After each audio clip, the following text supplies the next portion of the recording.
করেন, ফেসবুক হইলো ভালোবাসার জায়গা, ফেসবুক ধাক্কা মারার জায়গা না। আপনি ধাক্কা মারছেন তো কাঁধে আপনিই পড়ছেন, যাকে ধাক্কা মারছেন সে কাঁধে পড়বে না।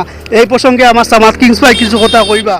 আসসালামু আলাইকুম। দেশ বিদেশের সবাইকে আন্তরিক শুভেচ্ছা অভিনন্দন। পবিত্র ঈদুল আজহা, ঈদ মুবারক হিন্দু ভাইদেরকে প্রতি আদাব। তো আজকে আমরা ঈদুল আজহা উপলক্ষে আমরা নতুন ব্রিজ, মনু নদীর উপরে যে ব্রিজ, আমরা ওখানে বেড়াতে এসেছি। অনেক আনন্দ, অনেক দর্শক এসেছে ওখানে, আমরা ওখানে এনজয় একটু করে নিলাম।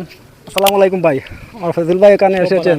তো আসলে আমরা ওখানে একটু দেখা সাক্ষাৎ এবং আমরা ঈদের গোলাগুলি হাত মিলামিলি এখানে চলছে, আনন্দ উপভোগ চলছে। তো বেশি করে আমার তামিম ভাইকে সবাই সাপোর্ট করবেন, সবার প্রতি দোয়া ভালোবাসা রেখে আমি শেষ করলাম। প্রিয় দর্শক, আপনারা সবাই জানেন যে আমার একটা ছোট্ট ফেসবুক পেজ আছে, তো সবাই অনেক ভালোবাসা দিয়েছেন, তাই আমার পেজে 18,000 পরিবার সম্পন্ন হয়েছে।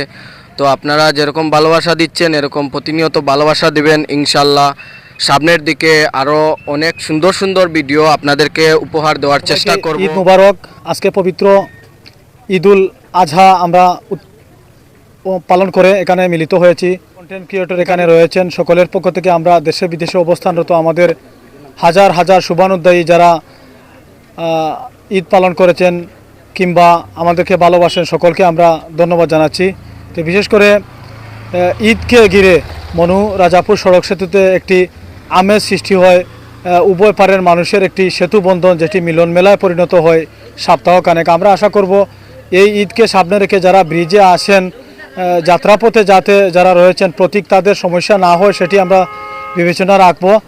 এবং আমাদের এই কন্টেন্ট ক্রিয়েটরদের একটি সম্ভাব্য মিলন মেলা অনুষ্ঠিত হতে যাচ্ছে আগামী সপ্তাহখানেকের ভিতরে। আমরা সেই তারিখটি আপনাদের কাছে সামনে নিয়ে আসব। এর আগেও আমরা একাধিক ভিডিওর মাধ্যমে আপনাদেরকে সেই অনুষ্ঠানে সহযোগিতার আহ্বান জানাচ্ছি।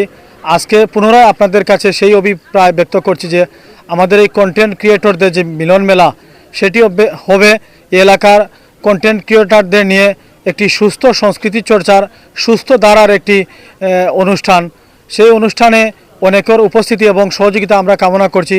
পাশাপাশি আপনারা জানেন যে অনেকের গুরুত্বপূর্ণ সময়কে পিছনে ফেলে এই অঞ্চলের সামাজিক যে অবক্ষয় কিংবা সামাজিক দুর্যোগ মোকাবেলা করার স্বার্থে ছোটো বড়ো সমস্যাগুলোকে তারা চিহ্নিত করে সামনে আনে এবং দেশে বিদেশে অনেকের সহযোগিতায় সেই ছোটো বড়ো সমস্যাগুলো সমাধানের দিকে যায়।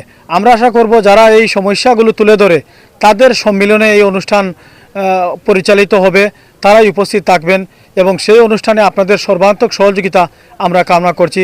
এবং আজকে যারা এখানে উপস্থিত আছেন তাদের পক্ষ থেকে ধন্যবাদ জানাচ্ছি। যারা উপস্থিত হতে পারেন নাই তাদেরকেও আমরা স্মরণ করছি এবং তাদের পক্ষ থেকে আপনাদেরকে ঈদ মুবারক জানাচ্ছি। সবাই ভালো থাকবেন, সুস্থ থাকবেন। আসসালামু আলাইকুম। ঈদ মুবারক, ঈদ মুবারক।